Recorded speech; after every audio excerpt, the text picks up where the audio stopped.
Witam serdecznie, Aleksander Wojtysiak. Życie na Filipinach, między światami. Dzisiaj poniedziałek, zaczynamy nowy dzień robót. Dziękuję za lajki, komentowanie, subskrypcje, za podbijanie moich vlogów. Na samym początku małe przeróbki, ale to delikatne przeróbki. Za chwilę zdemontuję ten screen, tą drewnianą ramę z metalową siatką przeciwko insektom od zewnątrz, bo muszę przerobić trochę to okno. Jak wiecie, przyjeżdżają w tym tygodniu ludzie zamontować dwa okna. To okno i to okno. Ale wyniesiemy je trochę do góry. Otwór teraz jest na 100 cm wysokości, na 1 metr. Przerobię go na 90. Takie okno zamówiliśmy na 90. A żeby, jak już przyjdzie blat, to nad blatem tutaj przy oknie też był z płytek taki ciąg logiczny zachowany z tej strony po całym narożniku, po całym L. Także muszę zdemontować to okno, muszę trochę nadlać, delikatnie to zazbroję, nie będzie zwykły po prostu beton tam nadlany, zrobić jakiś mały szalunek 10 cm i zmniejszyć ten otwór. Panowie biorą się za tynkowanie tego drugiego budynku, kolejne ściany prostują. I tak to będzie dzisiaj leciało. Zobaczymy co potem. Bo jak zrobię to będę kontynuował płytki w łazience. Tylko najpierw muszę przygotować to okno, no bo tu po prostu czas goni, że przyjadą z oknem do montażu, więc otwór musi być gotowy. No nic, odkładam kamerę, biorę się za pracę. I dobrze, okno mamy obszalowane tak na szybko. Teraz jest jeszcze... Baby, Charylu. Teraz jest jeszcze przed przerwą, także zdążę obrócić, jadę na wysypisko, wyrzucić plastik. Mamy kilka toreb plastiku, a jak to się wala, to nie wiem, coś w środku będzie po naszych zwierzakach i bezpańskie psy lubią to rozgrzebywać po prostu. Był jeden worek w tym drugim budynku, no i już był otwarty, już był rozgrzebany. Także muszę jechać to zawieźć. Nie ma tego tak dużo, także spokojnie zmieściło się w Toyotę. Wrócę, będzie już na tyle związany, żeby to rozszalować. O, lusterko muszę otworzyć. Będzie na tyle związane, żeby to rozszalować. I wezmę się za płytki. Ale mnie zgrzali panowie od rana. Bo wczoraj wieczorem robiłem Nestin sporo prania, bo mówię, że przedłużak możemy potrzebować, a pralka jest teraz, wiecie, tam na zewnątrz. Tutaj panowie tynkują, prostują narożnik, szyba brudna.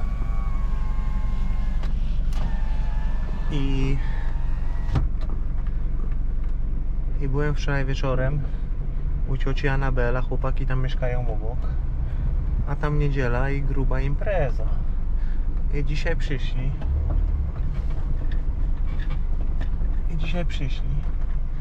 I od taty było czuć woń alkoholu, taką porządną.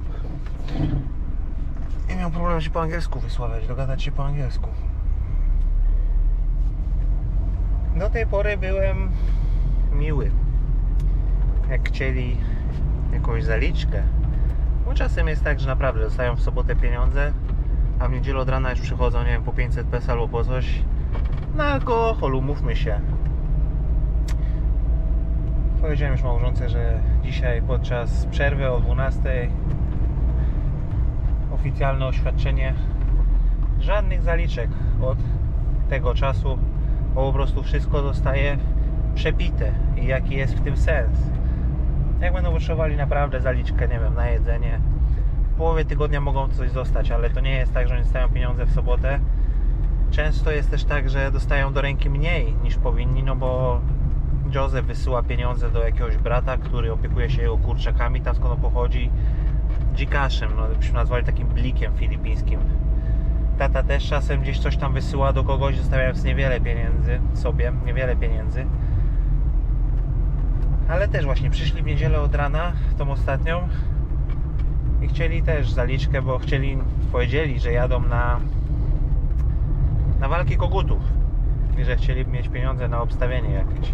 Ja mówię, że no świetna inwestycja, Nie ma to jak kapitał pracuje. No i dałem im 1000 peso. Łącznie 1000 peso, nie po 1000 na głowę. No i wydaje mi się, że z tych pieniędzy właśnie była wczorajsza impreza sponsorowana. Także panowie mają zmysł oszczędzania inwestycyjny niesamowity po prostu. No my ich tutaj uratowaliśmy, jak wiecie, jak znacie historię. Oni przyjechali do całkowicie innej pracy, na inny projekt, ale tam jakieś problemy z pozwoleniem, przynajmniej taka jest oficjalna wersja, wcześniej tego nie sprawdzałem, nie wiem jak to jest. I że tam ta budowa nie wystartowała i siedzieli w tym San Juan, bez pracy, bez pieniędzy, jakieś tam małe fuchy dorywcze robili po ludziach. Więc ja ich wziąłem, bo potrzebowałem też pracowników, ale w jakimś sensie ich uratowałem. Dałem im warunki takie godziwe i ludzkie. Jeżeli chodzi o dniówkę, dodatkowo mają 2 przekąski codziennie, a to chleba, to oto temporado, ten sticky rice z czekoladą, kawa, takie sprawy. No i o 12 te szpinki albo małżonka gotują dla wszystkich jakieś takie proste filipińskie dania. Nie jest to drogo. Generalnie cały układ z nimi nie wychodzi nas bardzo drogo i niekorzystnie, że przepłacamy. Ale nie da się ukryć, że byłoby łatwiej też panować nad tym chaosem i mniej powodów do zdenerwowania. Jakby było tak jak było w zeszłym roku z moimi pracownikami, że oni po prostu tutaj mieszkali okoliczni i jeździli sobie o 12 na przerwę do siebie, do domu, tam zjeść. Mniejszy problem logistyczny by był, chociaż to nie jest dla mnie problem, bo mnie to nie dotyczy. Częściej Pinki gotuje różne rzeczy. Ernestin tam czasem coś dla mnie, jak oni sobie cała reszta ma przewidziane, bo Ernestin też to je, co oni jedzą, te bulaty, te suszone ryby, na przykład jeszcze obsmażone na patelni. To ja nie jestem tego fanem i nie jestem tego smakoszem, nie jem tego. I wtedy Ernestin robi mi 3-4 jajka sadzone, bo ja potrzebuję mieć po prostu proteiny. Do tego jakiś ryż z warzywami i jakoś to idzie. Jeszcze od rana się tata w palec uderzył młotkiem. Zarysował się tam do krwi, nic wielkiego. Często się to zdarza, jak budujesz. Ale jestem taki zgrzany przez sam fakt tego, że po prostu wyczułem od niego taką ilość alkoholu od rana, że on jeszcze był zakręcony dosłownie. Ja powiedziałem Ernestin, że jakby sobie palca dzisiaj uciął, to ja bym go nigdzie nawet nie wiózł, bo jakby był trzeźwy, to by tego nie zrobił, a że w głowie zakręcony, to nie trafił młotkiem tam, gdzie chciał, tylko trafił w swojego palucha.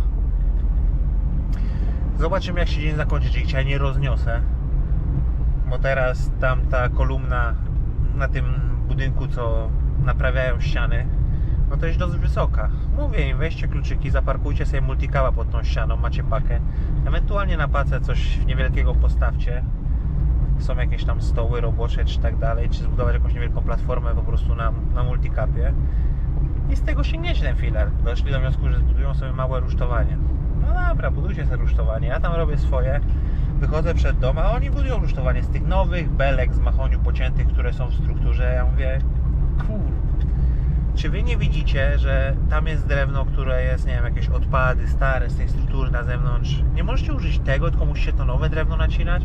No ale dobrze, że w porę się zorientowałem, że wyszedłem w porę zobaczyć to i nacięli dużo tego drewna, ale znowu mnie zgrzali. Mówię, jestem podminowany, miałem bardzo dobry poranek, a oni mnie po prostu podminowali tak, że jestem strasznie nabuzowany. Dlatego też idziemy sobie na wycieczkę na wysypisko. Muszę sobie chwilę odpocząć od tego chaosu, od tego zgiełku, od nich chwilowo. Wrócę, rozszaluję to, co nadlałem na oknie i ewentualnie wezmę się za kontynuowanie płytek, chyba że urodzi się coś jeszcze innego. Muszę przy okazji zamówić więcej halobloków do zbiorniku septycznego, także i tak muszę jechać. Metr sześcienny piachu i przy okazji wyrzucę ten plastik na wysypisko. Krótki update z łazienki.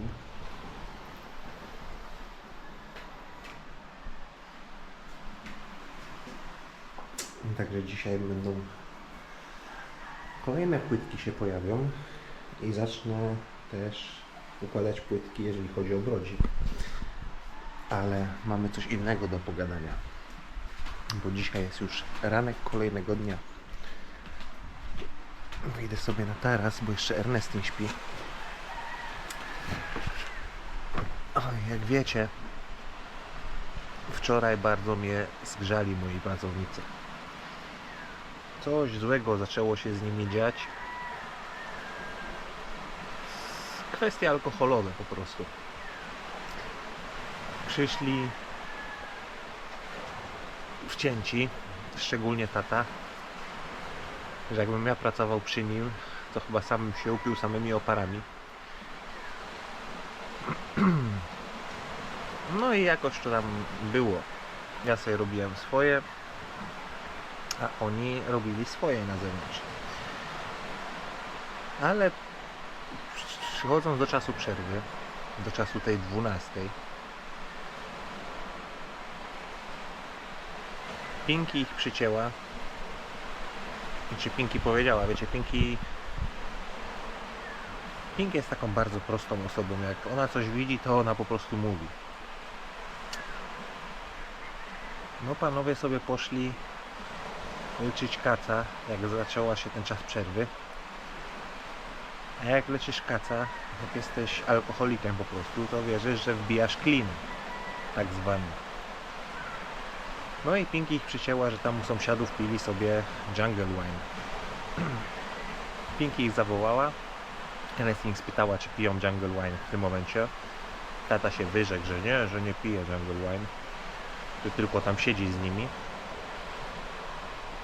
No ale widocznie pili.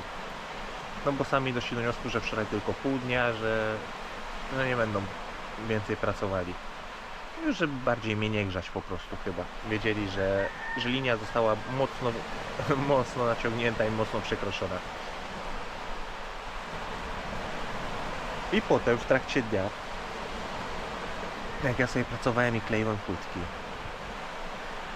nie wiem, pierwszy raz może w granicach godziny 14, tata robił pierwsze podejścia, czy Ernest nie śpi, czy nie, bo oni do niej przychodzą rozmawiać, boją się ze mną rozmawiać. Mówię, że Ernest nie śpi, że nie ma tam już możliwości z nią porozmawiać. Myślałem, że może chcą zaliczkę znowu, żeby kontynuować bal. Ale powiedziałem, że Ernest nie śpi i żeby przyszedł potem. No i przyszedł jakoś z wieczora. Około godziny 19, myślę, przed 18 albo 19.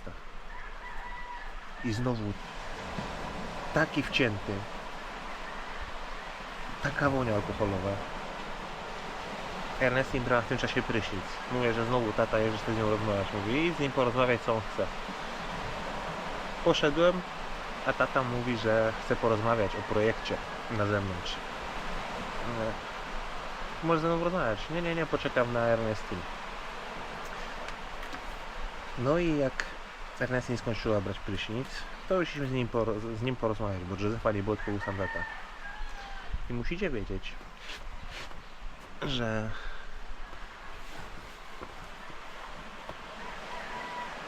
to, co charakteryzuje nas, Polaków, wiele osób o tym mówi, szczególnie, to nie jest opinia tylko Polaków o Polakach, ale ludzi z zagranicy, którzy przyjeżdżają do Polski. Macie naprawdę wysyp Anglików, Amerykanów na TikToku, którzy wspominają o tej naszej takiej cesze. A mianowicie my w Polsce jesteśmy bezpośredni w kontakcie. Wiele razy w Norwegii też było tak na budowach, jak Polak czegoś nie chce robić, to po prostu powie ci, że to nawet głupi pomysł. Nawet jeżeli jesteś od niego wyższy stopniem na budowie, jesteś inżynierem, brygadzistą czy kimkolwiek, to my mamy taką bezpośredniość w kontakcie. My mówimy to, co myślimy. Wielu ludzi uznaje to za naszą wadę, a to jest po prostu taka zwykła, najzwyklejsza szczerość, połączona z tym, że my się nie boimy mówić tego, co myślimy. Nie wiem, z czego to wynika, ale tak po prostu jest. A na Filipinach ludzie mają z tym problem. Bo doszło do sytuacji takiej, że tata zaczął tutaj mówić, mocno wcięty, że ten drugi budynek jest przeklęty, że ciężko się pracuje. I tak jest sytuacja. Mówię, że to nie budynek jest przeklęty, tylko jak się dużo pije, jak się jest wiecznie na kacu, to się ciężko pracuje. Coś o tym wiem, mam doświadczenie z Polski. Napracowałem się z alkoholikami jako młody pomocnik w Polsce. W Norwegii to był inny rodzaj alkoholika, bo w Norwegii jakbyś przyszedł wcięty do roboty, no to tracisz po prostu pracę. Tam był rodzaj takiego alkoholika, że oni pracowali do tego piątku, czy do soboty, z reguły do soboty, bo wszyscy godziny, zbierali godziny. Ale po sobocie już cały temat soboty to już było ogarnianie alkoholu ze szmuglu, ile to litrów nie mają i cała sobota wieczór, a część leciała jeszcze w niedzielę, że w poniedziałek zawsze wielka epidemia na budowie, kilku osób nie było. Jestem bardzo uczulony na pracę z alkoholikami. Nienawidzę pracować z alkoholikami. Bo to i spada wydajność, i twoje własne bezpieczeństwo. No i jak to zaczął ściemniać, bo on ci nie powie wprost, że nie chce pracować, albo że praca jest dla niego za ciężka, albo że cokolwiek innego. Tylko na Filipinach wymyślą jakiś inny powód. No i właśnie taka kwestia duchów, tego, że przeklęte coś jest, to jest taka główna wymówka, jak sprawdzałem w internecie. No to jak on przez wcięty, jak zacząłem, że znowu jest wcięty, że dzisiaj znowu będą nie nadawali się po prostu do pracy następnego dnia tego, co jest dzisiaj. Powiedziałem, że tata, jeżeli budynek jest przeklęty, nie ma dla mnie problemu. Jutro odwożę was do San Juan, przyjdziecie rano, pomogę wam zebrać wasze narzędzia i ja was po prostu odwiozę do San Juan. Nie ma z tym dla mnie żadnego problemu. Jak nie chcecie pracować, dla mnie też jest to wyjście w tym momencie korzystne, bo nie będę się użerał. O tyle, o ile Ernest nie śpi sobie od rana, to jestem ja, pierwsza osoba, która ma z nimi kontakt od rana. I mnie to potem nastraja na resztę dnia. Także w dniu dzisiejszym zobaczymy, jak się sprawa rozwinie. Czy może oni myśleli, że zagrają jakąś twardą kartą i coś wynegocjują. Może przetrzeźwieją, może przyjdą i zmienią trochę charakter wypowiedzi. Ale ja de facto rozmowę już podjąłem, decyzję już podjąłem, wyartykułowałem to po polsku bezpośrednio. Gdzie Ernestine znowu myśli, że sposób, w jaki po prostu to przekazałem mu, że to jest zbyt bezpośrednie, że powinienem to bardziej dyplomatycznie ująć. A ja nie mam po prostu siły i chęci prowadzić jakiejś dyplomacji z kimś, to po prostu nie okazuje ci elementarnych postaw szacunku, bo jeżeli ty zatrudniasz kogokolwiek, to jest układ dwustronny. Oni tutaj byli dość mocno rozpieszczeni warunkami. No i co powiem? Powiem trudno. Zobaczymy, co przyniesie kolejny vlog. Pozdrawiam was serdecznie. Aleksander Wojtysiak, Między Światami, życie na Filipinach. Dziś jest ten dzień, kiedy powinienem ich odwozić do San Juan. Zobaczymy.